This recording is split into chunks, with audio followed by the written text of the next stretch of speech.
The world is full of odd little mysteries. I noticed one in my neighborhood in Kansas City.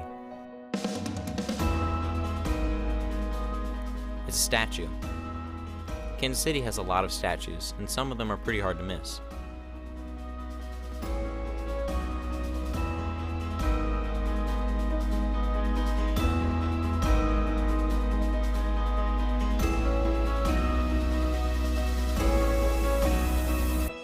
But the statue in my neighborhood is not huge or historic or famous.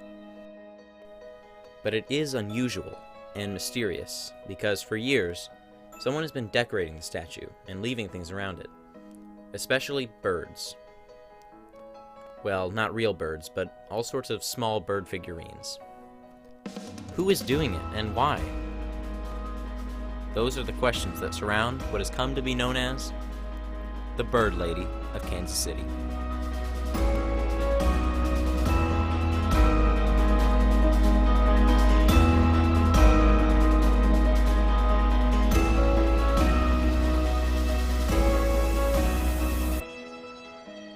The statue is in the Brookside neighborhood, a few miles south of the downtown center of the city. The neighborhood was built a century ago in the early 1920s by real estate developer J.C. Nichols, who had a major role in shaping the entire city. In those days, streetcars were a crucial form of transportation, and Kansas City had one of the most extensive streetcar systems in the country. The streetcars carried people back and forth between their homes and the downtown area where they worked and shopped. The Country Club line ran through the Brookside neighborhood with a stop at 52nd Street. J.C. Nichols wanted to beautify this area. There were small, quaint bridges to carry pedestrians to the streetcar stops, and there were lots of statues placed throughout this area. One statue in particular, which Nichols bought in Venice, Italy, was a fountain with a statue of a boy frolicking with a dolphin inside of it. And in 1928, he gave it to the Countryside Homes Association, and it was installed near the trolley stop at 52nd Street and Brookside Boulevard. For years, it added a bit of elegance to the scenery for people catching the streetcars there.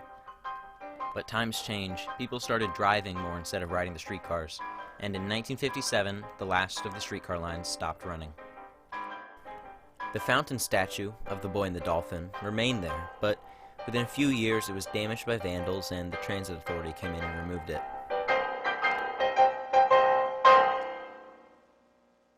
Through the 1960s and the 1970s and into the 1980s, the spot remained vacant.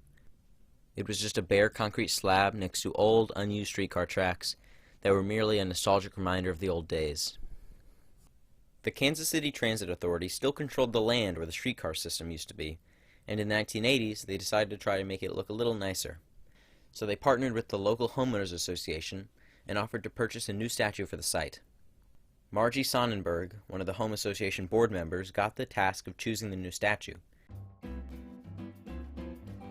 She went to Van Loo's, a business in Kansas City that had been selling home and garden decor for over half a century.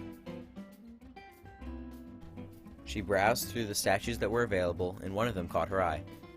It was made locally at Kansas City Art Statuary, a business started in the 1950s by a family that had recently immigrated from Italy. It was a statue of Hebe, a goddess in ancient Greek mythology. Hebe was the daughter of Zeus and Hera. She was the goddess of eternal youth and the cupbearer of the gods. And so Hebe took her place watching the traffic go by. Not long after she arrived, though, the area had another big change. The route of the old streetcar rails was converted into a recreational trail. A steady stream of joggers, bicyclists, and dog walkers was soon making its way past the new statue every day. Now you can still see the old rails in a few places, peeking out of the pavement or the grass. It's like looking at old fossils left behind from an earlier time. The story might have ended there, just a nice statue not drawing much attention, but somehow the statue wound up becoming special and interesting and mysterious. Birds started appearing around the statue. Now, city workers would occasionally come through and remove them, but then more birds would appear. And soon, people noticed that the birds were moving. They would periodically be arranged into new formations around the statue, and birds would move in and out of the small bowl in the statue's hand. And then, it wasn't just the birds. Hebe got decorations, like necklaces and strings of flowers and bracelets and hats. Everyone in the neighborhood noticed these things, and they found it quite charming, but also puzzling. Who was doing these things, and why? It seemed a little spooky. Everyone seemed to know and love the Bird Lady, but no one seemed to know her secrets. Suzanne Hogan and Cody Newell investigated and reported on the Bird Lady statue. They work at KCUR, the public radio station in Kansas City, and they co-host a podcast called Question Quest about the city's history.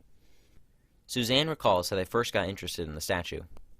My roommate at the time, Flannery Cashel, grew up in a house down the street from there, and I think we were brainstorming ideas for things to look into because I had just started doing the podcast, and I think she suggested that one, and I think at the time I was like, oh, that seems really interesting, but kind of hard, and we had a bunch of other potential topics already picked out. But then I think I brought it up in the production meeting, and then everybody was like, oh yeah, like knew exactly what I was talking about. So that's when we were like, okay, maybe it's worth trying to actually figure this out. Cody and Suzanne dug deep into the story. They were like detectives working a hard case. It was one of those things that evolved over the course of like 3 months, which like usually didn't happen to me at that time. Usually I would just go out and I would cover something and, I might report on it for a day or, half day or something and it would be done. But with that, with the Bird Lady, it just kept going and kept going. And we kept on finding out, like we thought we had it kind of solved. And then it turned out we really didn't have it solved at all and made an entire second like follow-up episode to it. So it was a weird kind of scenario where it was like an ongoing story about a very small thing that ended up having a lot of twists and turns that I just wasn't expecting. Suzanne started trying to find basic information about the statue. I kind of went deep in the, requests to different organizations like the Parks Department, the Transit Authority, the Homes Association. There's a lot of churches and businesses around there. So I started asking them if they knew anything about it. Then Suzanne decided to get more creative. But I wasn't really finding any answers. So I had this idea to make birds. Well, I had to think about it for a while. Should I get some birds and write a message on it? But I thought maybe that would look too much like everything else that was there and would get lost. So I wanted to do something kind of bold that would be noticeable to whoever was behind this, to say like, hey, I get you and I want to talk to you, but I respect you. You know what I'm saying? So I had this idea to make origami birds and write a message on them, kind of explaining that we were trying to figure out the answer to this bird statue thing, and that I wanted to talk to them, but do it in a way that wouldn't scare them or make them not want to talk to me. So I thought the origami bird technique was endearing and genuine, and I did that. But then there's the issue that origami is made out of paper, and so I did so many. It's kind of embarrassing how many trial runs I did of these birds, because I tried foil, I tried this different like plastic coating paper, but it didn't work well. I was even like looking into ways to like laminate. It got really dumb. But then my friend was like, oh, why don't you just try like dipping it in wax? And that worked okay. I mean, it wasn't quite weatherproof, but it still made it look like paper, and it still looked beautiful, and it got the message across. And I thought this could be cool. So I dipped them in wax, and then I hung them on the statue. And to sum up the message, it was like, hey, I think this is cool. I want to know more about it. I would love to talk to you. Here's my number. Their tactics did not immediately pay off. No one was responding to their origami bird messages. We should have totally done like a 24-hour stakeout just because, just for the experience of it. More information about the statue eventually started to come in. Suzanne found out that the statue was the site of a geocache. Beckett Graham is a neighborhood resident and the co-host of the History Chicks podcast. She explains. My son and I did something called geocaching, and what that does, it's like a international game where you get coordinates to a hidden box sometimes, or a message, or sometimes it could be as smaller than a dime, and you leave your calling card there, you leave your little message there, and you can check it off It's like an international treasure hunt. And that statue is a geocache called Put a Bird on It. Put a bird on it.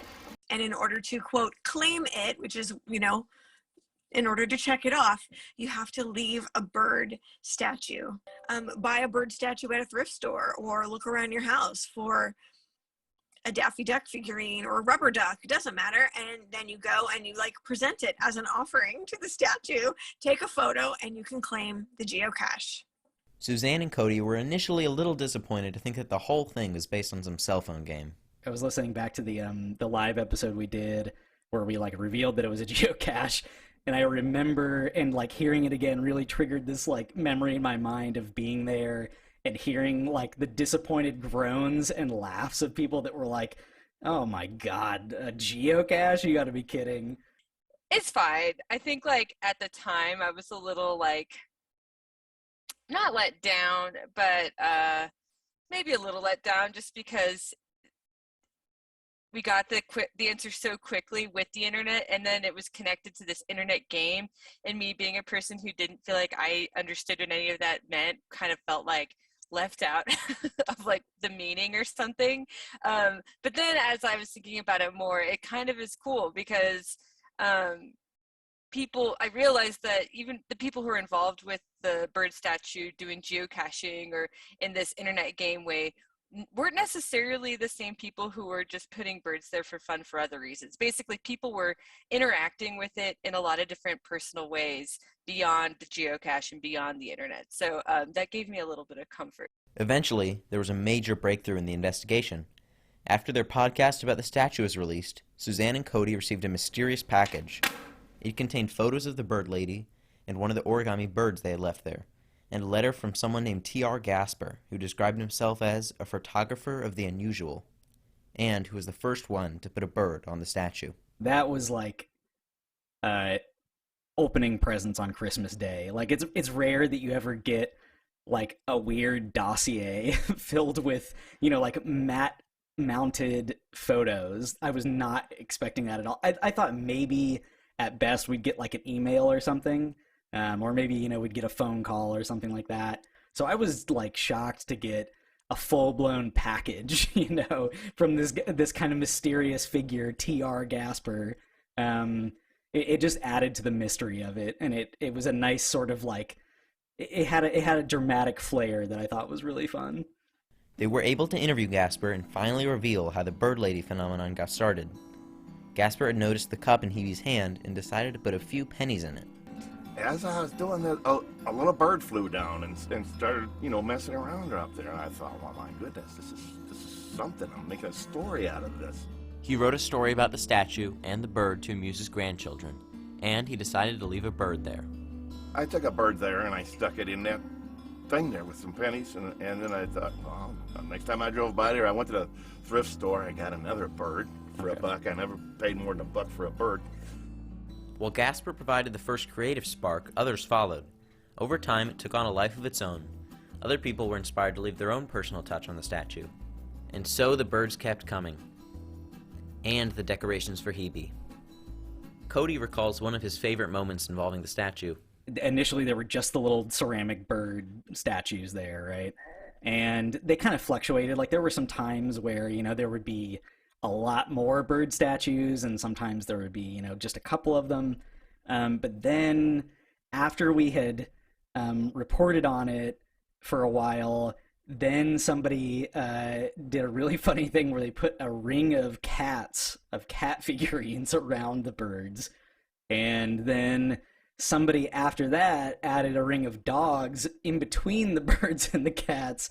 So it was this funny, escalation.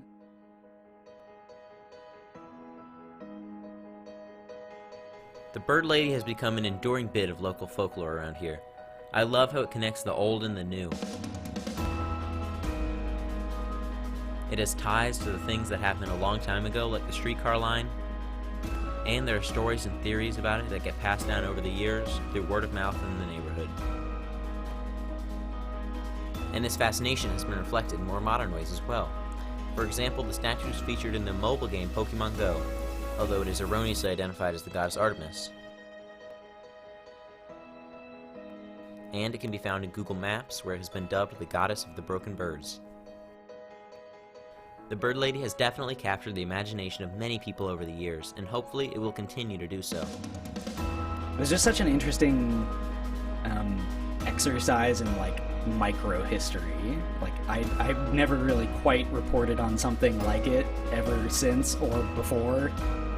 I think everybody likes a mystery. I really do. Everybody likes to be a part of something.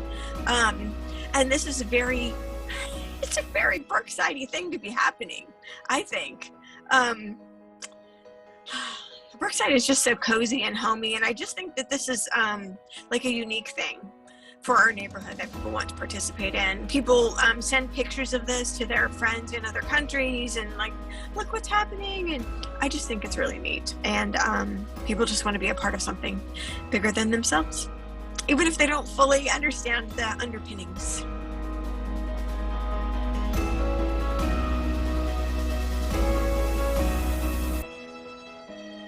The statue is based on ancient mythology and, in a way, it wound up becoming a part of our local mythology as well. It's these sorts of small, strange things that make life interesting.